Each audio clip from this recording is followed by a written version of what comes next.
Hello, in this video we'll be showing our own products, the IEA Universal Key and Zed-Chip with a Hyundai Accent Blue model. We'll see how we program a chip and remote for a vehicle. First, we produce compatible chip and remote for this car.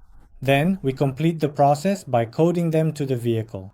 You may contact us about these products, which offer both high-quality practical solutions. Now let's move on to the application. This is the IEA Universal Key that we will produce and code. And this is our Zed-Chip that we will produce and code. First, I place my IEA Universal Key into the transponder antenna. From the main menu, select the key menu. Then select IEA key. Now I select IEA key production and I select Hyundai brand from the list. For the model, I choose Accent. In the key type section, I scroll down the list and select the 2014 to 2017 model year range. I continue from here. Through the device's antenna, the necessary software for the vehicle will be written into IEA Universal Key. Here, only remote control function is loaded. That's why the process is very quick. As you can see, it said the writing process was successful. And it showed us that it was successful. From here, I go back in the menu. I go back again. This time, I place my Z-chip on the antenna.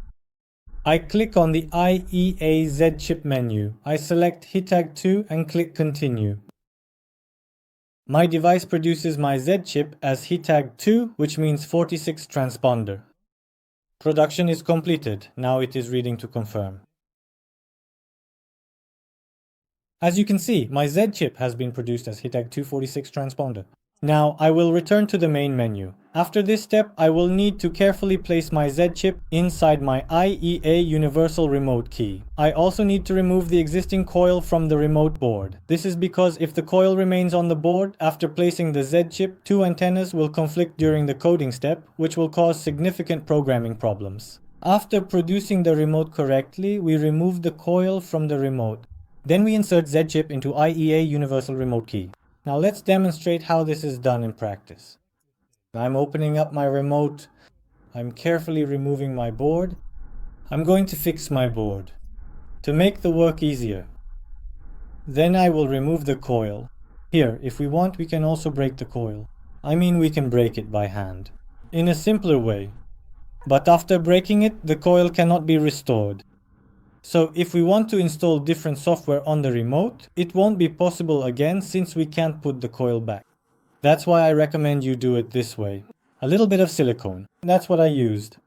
If you wish, you can use different metals.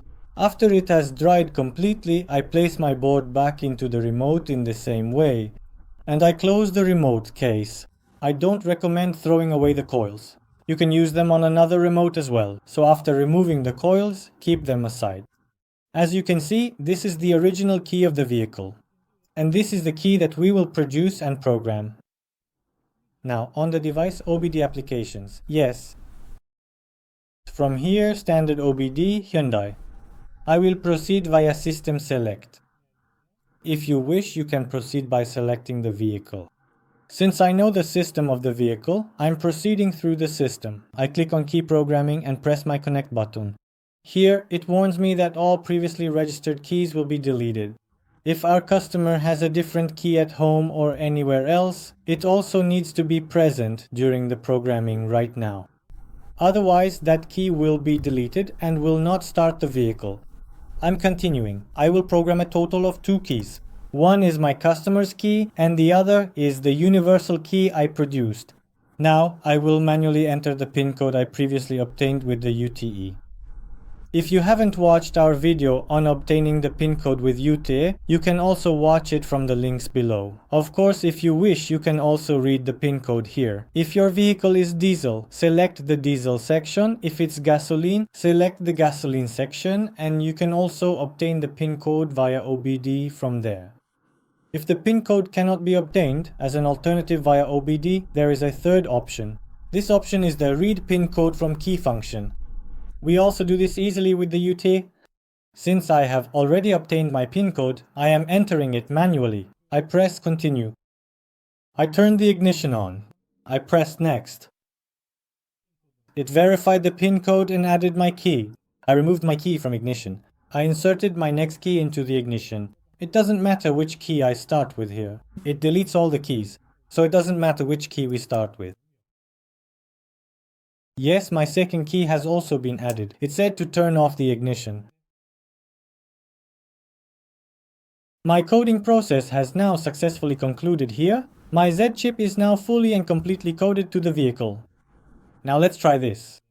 As you can see, my universal key with the Zed-chip inside. Now I'm inserting it into ignition. Let's check the dashboard. We started the engine in our vehicle. Our vehicle started. Since the chip and remote control are separate in this remote, we have now only programmed the chip. We also need to program the remote control. OBD applications again. Standard OBD. Hyundai. I'm proceeding with the system selection again. If you wish, you can also proceed by selecting the vehicle. I select remote programming and I turned ignition on. I press the connect button. All previously registered remotes will be deleted in the same way. We need to register each of them again one by one. I turned off the ignition and removed my key. After removing it, I press continue. Here, it tells me to press the lock button on the remotes I want to program for 2 seconds. I press it for 2 seconds and it detects it. It detected my remote. I want to program another remote. Yes, for the second remote as well. I do the same steps. It detected this one too. Since I won't be programming a third remote, I say no. Remote programming is completed. Now let's test if our remote is working. It locks and unlocks perfectly and smoothly. See you in the very next video where we'll explore more.